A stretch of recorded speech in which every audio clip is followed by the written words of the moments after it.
warahmatullahi wabarakatuh. Perkenalkan, saya Fade Wijaya dari kelas 11.1 SMA 2 Kaur. Saya di sini akan menjelaskan tentang hukum Pascal dan hukum Archimedes. Hukum Pascal adalah salah satu hukum fisika yang menyatakan bahwa tekanan yang diberikan oleh cairan dalam ruang tertutup selalu diteruskan ke segala arah dengan sama besar. Pembahasan utama dalam hukum Pascal berkaitan dengan tekanan dalam cairan. Hukum Pascal berbunyi, tekanan yang diberikan pada zat cair dalam ruangan tertutup diteruskan ke segala arah dengan sama besar. Contoh hukum Pascal.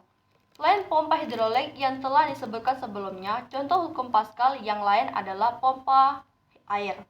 Ketika kita menekan piston pada sebuah pompa air, tekanan yang kita berikan pada piston tersebut merambat ke seluruh cairan yang ada di dalam pipa. Seperti yang ada di gambar di atas ini. Prinsip hukum Pascal.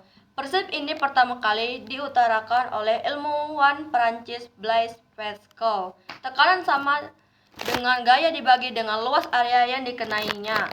Menurut prinsip Pascal, dalam sebuah sistem hidrolik, tekanan yang diberikan pada sebuah piston menghasilkan peningkatan tekanan sama pada piston lain dalam sistem.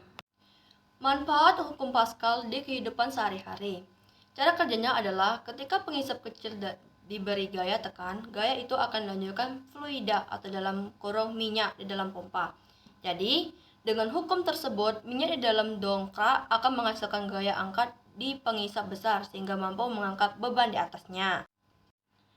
Apakah kapal selam termasuk hukum Pascal? Lebih tepatnya, kapal selam pakai perpaduan hukum Pascal dan hukum Archimedes. Hukum Archimedes menjelaskan prinsip kapal selam yang bisa mengapung di kedalaman air dan bisa menahan ketekanan air, sedangkan komponen-komponen hidrolik di dalam kapal selam itu pakai hukum Pascal. Kesimpulan dari hukum Pascal menggambarkan bahwa setiap kenaikan tekanan pada permukaan fluida harus diteruskan ke segala arah fluida tersebut. Hukum Pascal memang hanya diterapkan kepada fluida, terutama fluida cair saja. Perlu diketahui bahwa fluida adalah zat yang mudah mengalir seperti zat cair dan gas. Baiklah, yang kedua adalah hukum Archimedes seperti gambar ini. Archimedes dari Sirakusa adalah seorang matematikawan, fisikawan, insinyur, astronom, dan penemuan asal Yunani yang dikenal. Ia belajar di kota Alexandria, Mesir. Pada waktu itu yang menjadi raja di Sirakusa adalah Hieron II, sahabat Archimedes.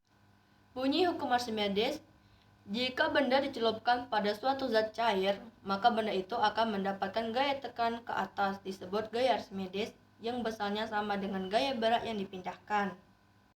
Contoh penerapan hukum Archimedes adalah dapat dilihat dari balon udara yang dapat melayang di udara, sebab udara pada balon udara yang dipanaskan akan membuat massa jenis menjadi lebih kecil dibandingkan massa jenis udara di sekitarnya atau atmosfer. Prinsip Archimedes. Archimedes merupakan salah satu massa emas dan satu massa perak, keduanya sama beratnya dengan mahkota. Ia mengisi bejana hingga penuh dengan air, memasukkan perak ke dalamnya dan menumpahkan berapa banyak air yang digantikan perak. Ia mengisi ulang bejana dan memasukkan emas ke dalamnya, menggantikan air lebih sedikit daripada perak. Archimedes. Kepadatan suatu material didefinisikan sebagai massa persatuan volume. Cara paling mudah untuk menentukan kepadatan adalah dengan menghitung volume sampel tertentu dari dimensinya dan kemudian membaginya dengan massa. Kesimpulan Archimedes atau hukum Pascal daya apung menyatakan bahwa siapapun yang terendam seluruhnya atau kebagian dalam cairan, gas atau cairan di bagian yang tersisa akan mendapatkan gaya ke atas atau gaya apung yang besarnya sama dengan besar cairan yang dipindahkan oleh benda tersebut.